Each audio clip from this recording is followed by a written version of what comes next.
So let's go give Erum a big warm blue welcome.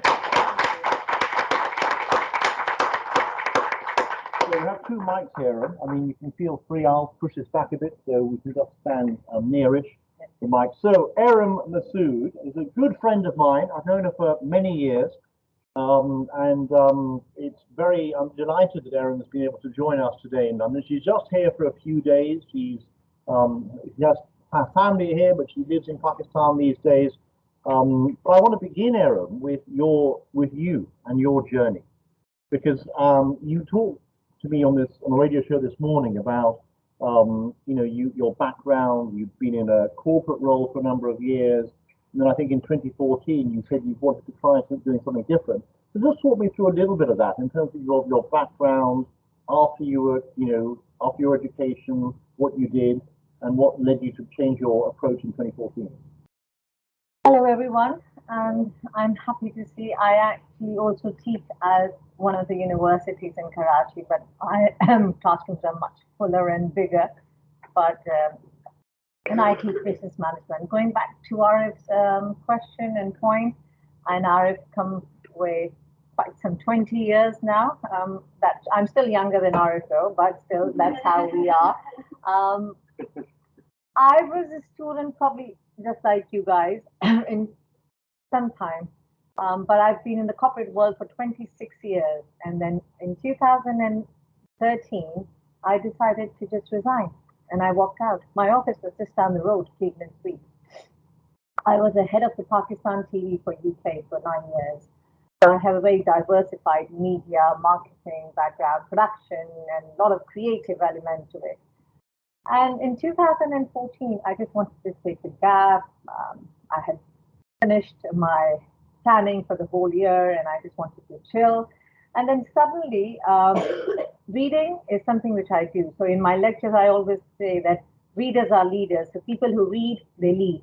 And I used to go to my local Mitcham library very often, which is like literally 2.5 minutes walk from my house. And one day I saw on the notice board, they said, be your own boss. And I was like, okay, it's been high time. I've been reporting to lots of other people, and they've been my bosses for a long, long time of years.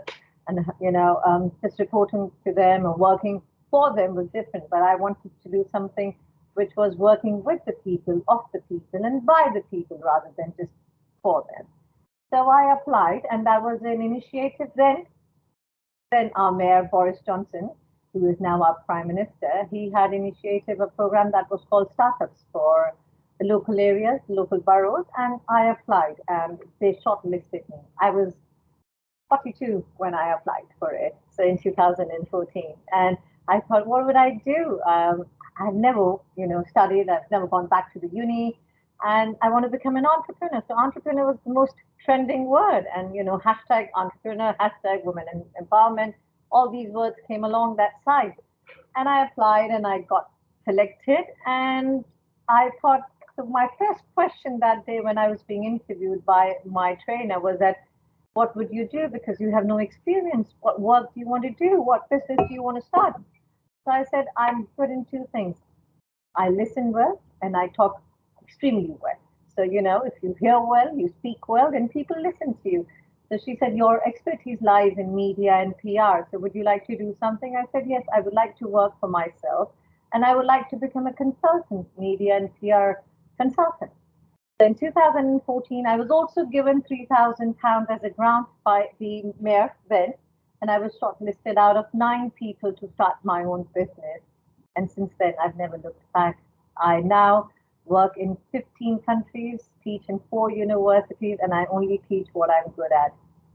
I speak, so I teach consultancy, marketing, and PR. And with Arif, I've learned a lot by supporting women entrepreneurs. So I run my own startup, which is called Find Global. We're starting Find UK by the 1st of December, which is like 2 days back. And we train entrepreneurs in terms of their theory and practical, and we connect them to investors, funding opportunities, how to become your own PR and marketing guru. We live in a very diversified, so being a British Pakistani, when I was given £3,000, people who were with me were all from African countries. There was one guy from Eastern European, we had some people from South Africa, but only I got the £3,000 funding. I don't know why, but I got it. And from that funding today, my company's worth quite a lot in terms of Pakistani rupees. I have 22 people who work with me, not for me. So that's a little journey I wanted to take you through. And I would like to hear something from you guys later as well. Great. Well, thank you very much, Erum. So you hear a very powerful, inspiring story of someone that saw the opportunity and went for it. But also interesting in the journey that she took. What I've been trying to do on this course, as you will know, that if I try and emphasize it every week, you need to really think beyond Europe. You must think beyond, even though we are in Europe, many of us have links with Europe in terms of our origin, but the world is much bigger than Europe. And increasingly, there are certain parts of the world that are going to become much more important. Now, we refer to them, as you know, because we've talked about this quite a lot, and we refer to emerging markets. And this is going to become particularly important to you for the second assignment, because the second assignment is all about emerging markets, particularly in Africa. But there are some characteristics of emerging markets that are common. And I'm just going to spend a few minutes now speaking to Erum about the emerging market that she's already mentioned just now, which is Pakistan. Now, I don't think anybody in this room, has anybody ever been to Pakistan? I doubt it. Right, okay. So, although you have never been there, you might not know much about it. Maybe you may have seen a bit of Pakistani cricket or tried some Pakistani food or something like that, but your knowledge will be very limited. So before I ask Erum about this, let me just paint a very quick, how do you sum up Pakistan in 60 seconds? Very difficult. You've got a country of 300 million. You've got a country that's about 80 years old, just under. You've got a country that has got many different ethnicities and communities within it.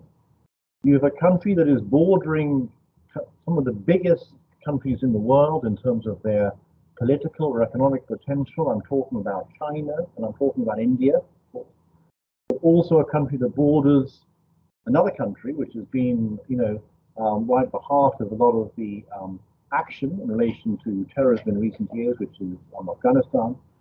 So at the same time as you have a country that's very resilient, you have entrepreneurs from Pakistan that have gone into doing things all over the world. You have people like Imran Khan, who first found fame as a cricketer. Now he is the Prime Minister of the country. You have someone like Malala, who you've doubtless heard of, who has brought that sort of visibility to her story and what has happened. So it's an interesting country. I have my own origin from Pakistan. But my question to you, Erum, and if there's anything I've missed out in terms of that little snapshot of Pakistan, then you can fill us in. But I think when you decided to go somewhere, you had your experience, you had this guidance with the mayor's program, and you thought, obviously, perhaps you thought of Pakistan because of your own background, but many of the factors might have suggested that you don't go there because of the challenges, not just being a woman, but also, a market that is also got a number of always seemed to be the easiest market to be in. So what was it that you felt was really the potential of a country like Pakistan then, and looking back on it now? Yeah, so I think the first point, am I audible? Can everybody hear me? Can you hear him at the back? Okay. If you can't hear him at the back, do feel free to come a bit closer, because we can't do much with the microphone. If you can hear her, that's great. Please. Yeah. Okay. So the first question. Maybe just hold your voice. The first question was like, why Pakistan if I can go on the reverse side? So like whenever we have or we decide something new, we always go to our comfort zone. So that is what we pick in. Even like when we want to try something new in terms of food, we need to develop the taste for it. So when I started reading, and Pakistan is just not one of the emerging markets, but when you look at the diaspora on a more broader spectrum, it's the South Asian market, which is the most emerging market right now. So if you have countries like India, Bangladesh, Sri Lanka, and also to some extent the Central Asia, which is obviously Singapore. So that is where my basic training started. So we were taken to teach and mentor startups in the Singapore in about 2019. So we wanted to identify, and that's where I represented Pakistan for the Entrepreneurship Policy Program. And the reason we need to see that why these emerging markets, you still have a lot of emerging markets in the UK. It is one of the most developed nations. It ranks in the top 10 nations in the country, in the world. But still, there are lots of emerging markets where people can do a lot of things.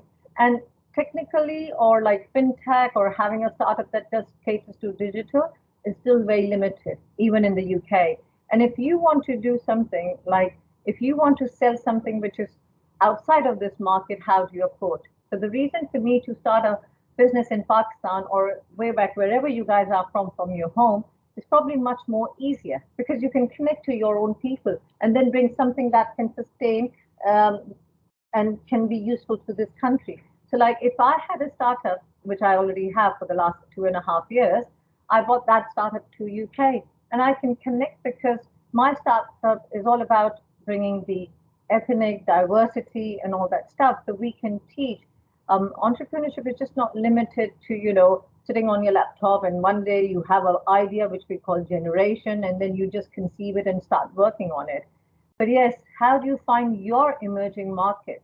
It's probably somebody who's sitting next to you, could be your first client, could be your first, customer. But how do you relate to that is something which Pakistan was a bigger and a better market with the amount of population you have. In the Youth Index, YID, we are the 5th largest country in the world to have a population which is under the age of 30 years. So we have a demographic which is 15 plus, which is 68% of the world's population, and 30 plus, which is almost 61%. So we have a huge population in terms of the youth empowerment program. Some of our startups are probably doing much better than any startups I know within that South Asian region.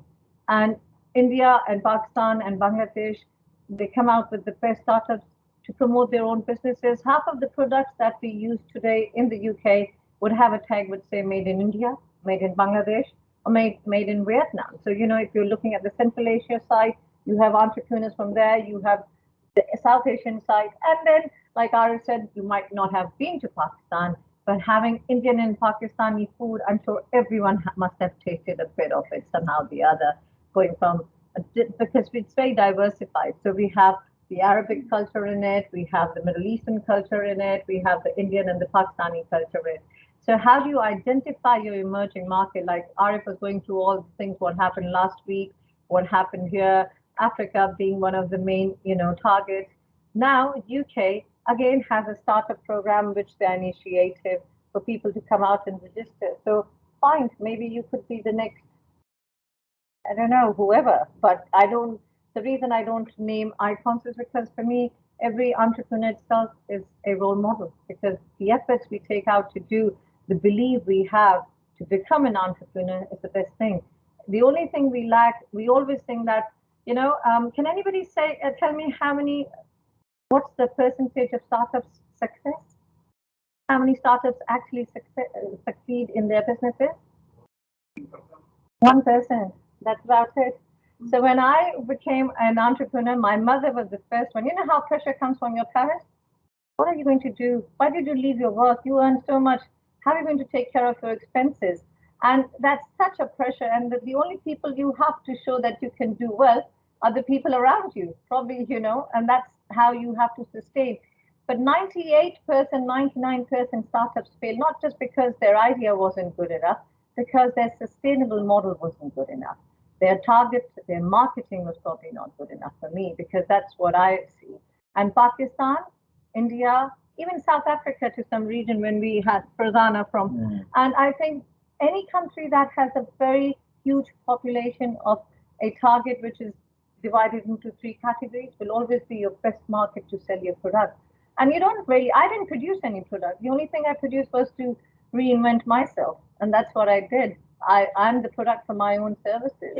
That's what I do. I make money by selling myself. Well, that's a little bit, well, not by selling myself in terms of the physical entity, but selling my services in terms of my academics, services as a professional. Now, yes, so quote unquote. So selling my services as a professional is what I do. I mean, the services economy you refer to is, as we discussed on this course, is a big aspect of how economies are changing. We talked about the growth of the service economy already in previous weeks. Let me just ask you a final question before opening up to the audience for any questions that they might have. What about the role of the enabling environment? I mean, we began this conversation by talking about the Mayor of London at the time, Boris Johnson, the Mayor of London, the programme that the Mayor of London had. But how important is the role of the, we refer to as the ecosystem? So what I mean by the ecosystem is you think about an entrepreneur, it doesn't just happen on its own. Entrepreneur will, like a seed, will be flourished by all of the things around that. So this could be the university system, it could be the laws, the regulations, but also the stakeholders. So it's the universities, it could be the local government, it could be the media scene, or whatever you define those things as important. How important are these two things? On the one hand, the enabling environment, the system, the laws, the regulations, all of that stuff.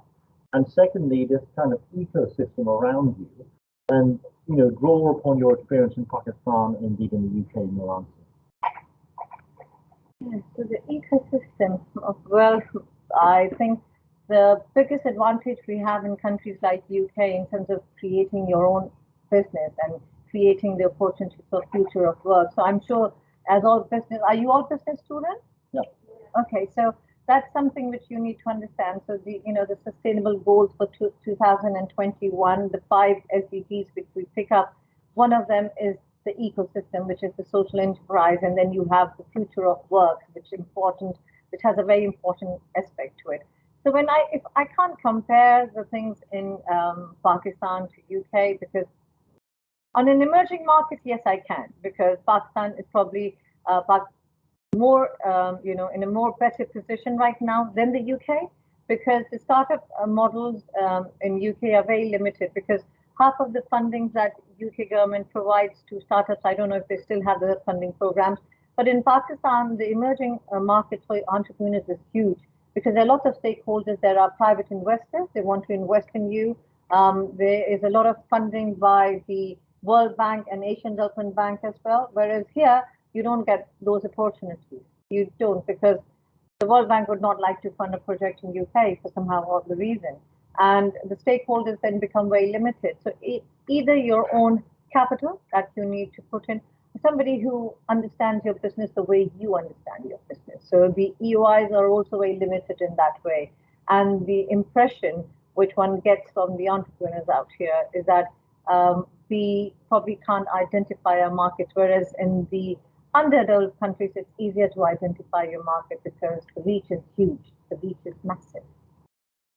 Well, I'm just going to invite any questions from any of you to Erum. I mean, you've seen her background in the announcement that I posted this morning, which we haven't really had time to get into a lot there, but her Boss Women campaign, where she's trained over 300 women and mentored more than 500 young people since 2016. She's talked a bit about her organization PINE, the People's Information New Enterprise. Also touched upon briefly her work that she's been doing in the Commonwealth with some entrepreneurs and young people. But would you like any questions to Erum based on anything that she said? Please, yeah. I would like to ask you just how challenging was the change from operating in a market like the UK to go to Pakistan? How challenging was that? Okay, so in 2014, when the startup programs were like, the top of the town over here, I started, and I wanted to only target the startup businesses itself, because that's how they could not afford market giants like who had to ask for huge amounts for their advertising campaigns, their PR and their media. Having a strong media hold in the UK, I could get all these coverages. So there wasn't much. The only thing challenging was that how do I sell those products for the startups initially, because they were new. So Arif's been 3 of my startups, which so my first client was a perfume owner. She probably now sells, she says that all the perfumes are marketed to Pakistan, because again, I chose Pakistan, India and Sri Lanka for my startups to go out and sell their products out there. So it was challenging in a way, but I think like Erum Masood as a consultant in 2014, I started with 5 startups with UK only. So it's pretty good. And I took 3 of them to Pakistan, and their products are still sold in Pakistan. Yeah, so it was challenging. But it wasn't like the only £3,000 I had. I started the business with that. I did not put any more money than that. Yeah. Amazing. Thank you. Okay, more questions? Yeah, please. Is there any anxiety Anxiety. Yes, it is. I mean, it was because. Yeah, it doesn't work. Okay, Yeah, that's why I noticed. Yeah. So anxiety, yes, it was. Yeah, anxiety. Yeah, because like first the comfort level, like I said, leaving 26 years of working experience and going out and like actually telling that this is also what I can do, so I don't need a big platform under my thing. It was very challenging. Parents were the most challenging. They used to give me stress attacks, every morning I used to get up. My mother used to look at me like this, oh, aren't you getting stressed? Because for the last so many years and being like a single mother for the longest time in my life, she always used to look at me and said, aren't you getting dressed for work? I said, no, now I work for myself. I don't have to put a lipstick or do anything. I can just go like this, so it's fine.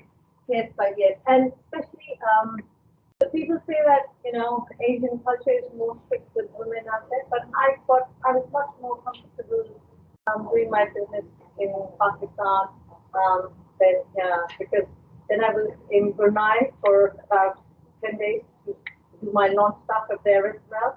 So I've been to 4 different continents, and I still get anybody here now. Still do. Any other questions? Can I ask? Can I take a minute to ask you? But can you guys just tell me if you guys have any plans to start your own businesses? Yes. I would like to start my own business, but Do what? I have some ideas. I would like ideally to do a project. What are you good at? What am I good at? Good question. I think I'm a good talker as well. And I would like to start a project related to procurement. Okay. Where companies could trade assets between them. Yeah. Anybody else? Yes, please. When you are applying for startup, it was just you or where another application was used? I think there were lots of other people. The application was.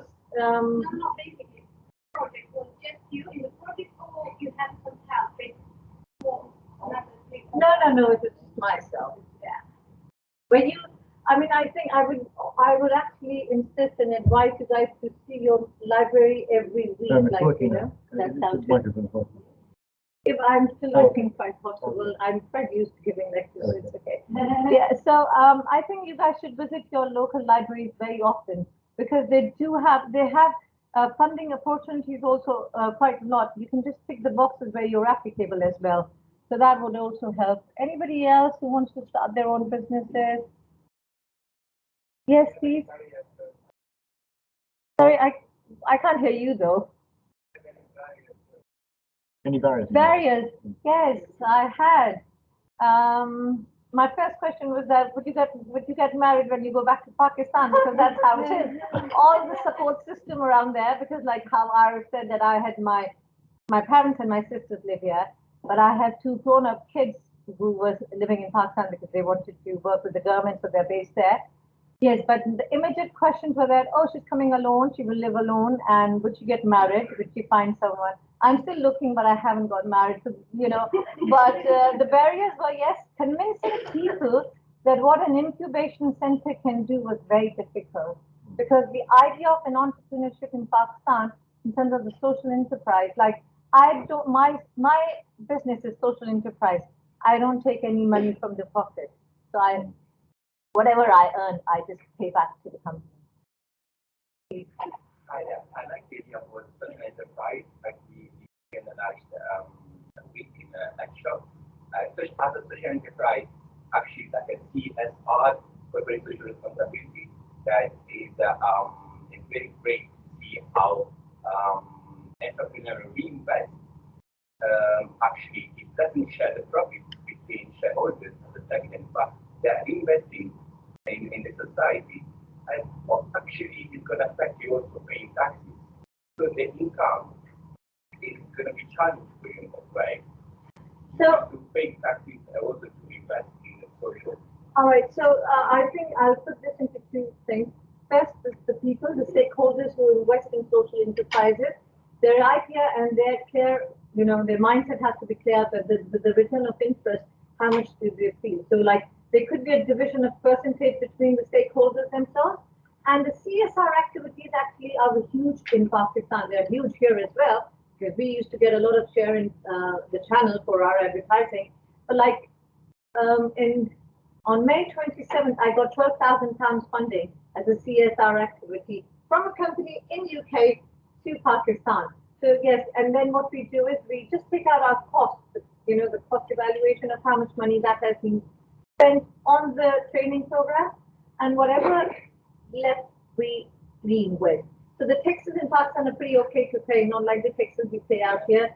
And we have a lot of underlying taxes we also can get away with. So that's also something we can do.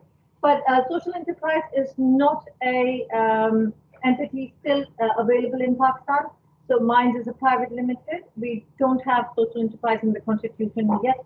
We're looking at for some time in 2022, inshallah. So that's what we're looking at. So actually, consumers are very interested in looking for entrepreneurs.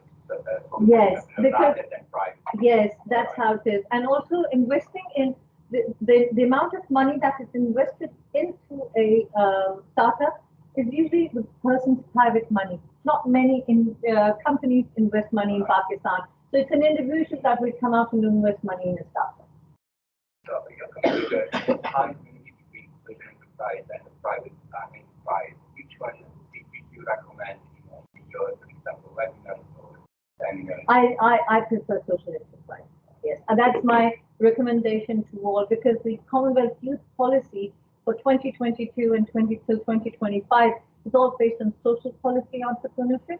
So the impact of any business you do has to have a social impact to it, social enterprise model. Can you balance both for them, like a private corporation? I am for the last 2.5 years. So in a country where you don't have a social enterprise entity, I'm still managing it. There was an interesting discussion this morning on the radio program, and I just got the link from SoundCloud, which I'll share with you. I'll put an announcement up and you can see that later.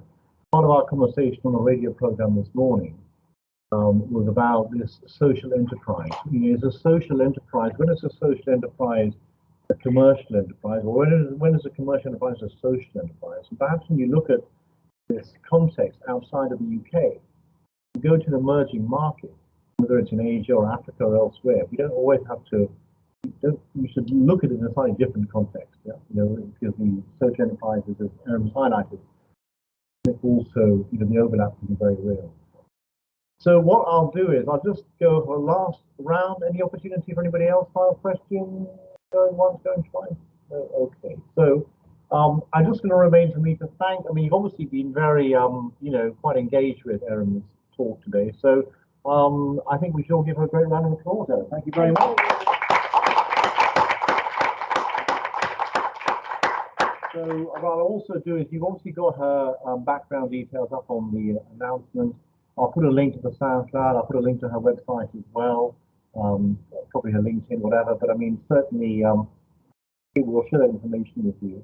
And in the meantime, Erum, thank you so much for coming in today. Thank you, everyone. You'll fly back there on Saturday. Saturday morning. Yeah, we'll speak before you go yes. back. And you guys can always find me on social media. Any questions I can answer you guys, anything to help with your, and restart my venture in UK, you guys are more than welcome to put it in touch.